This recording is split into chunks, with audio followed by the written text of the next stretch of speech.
Hello, ako nga pala si Jimson. May pangarap pero hindi nagsusumikap. Kaya tara, samahan niyo ako sa istorya ko.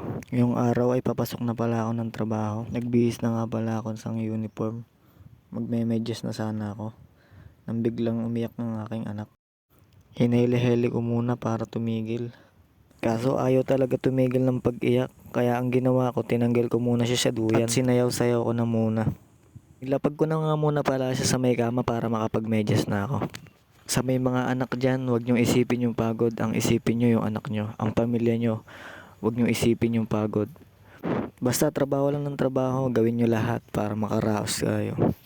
Ayun, tapos na nga pala ako magmedyas at isusot ko naman yung sapatos ko. Bigla naman dumating yung asawa ko, ayan, nagpapakita naman sa camera.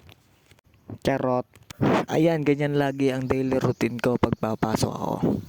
Shoutout nga din pala sa asawa ko na napakasipag. At syempre sa anak kong napakaganda at kamukhang kamukha ko. I love you, anak. Nagbihis na nga rin pala ako ng aking jacket dahil paalis na rin naman ako. So ayan, sa laging mga nagmumotor, kailangan lagi tayo may jacket para hindi naman tayo umitim, guys. Para good looking palagi tayo, guys. At syempre kailangan din natin lagi magpabango para lagi tayo mabango at fresh amuyin ng mga babae. Charot! At syempre, check nyo rin yung mukha nyo kung lagi tayong pogi. Pero dapat lagi tayong pogi dyan, guys. Kaya ganyan, i-check nyo lagi yung mukha nyo. Kung fresh na fresh ba yan o ano. So ayan, papasok na nga sana ako nang bigla naman dumating yung pamilya ko. Bumaba nga pala sila dito, nagulat ako at nakahanda na yung pagkain. Grabe.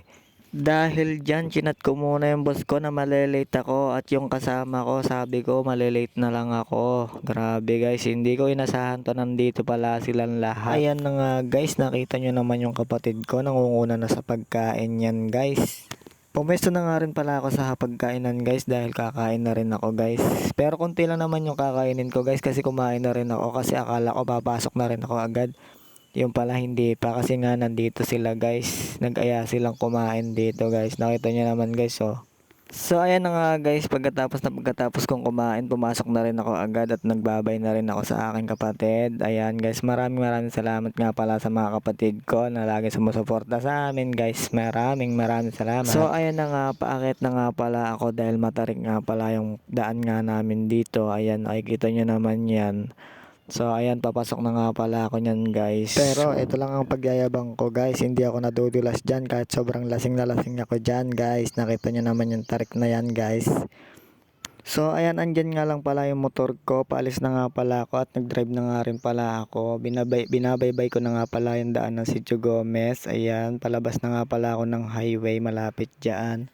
So ayan, lagi nga pala kayo mag-iingat guys sa pagdadrive dahil marami na aksidente ngayon dahil malapit na naman ang mahal na araw guys.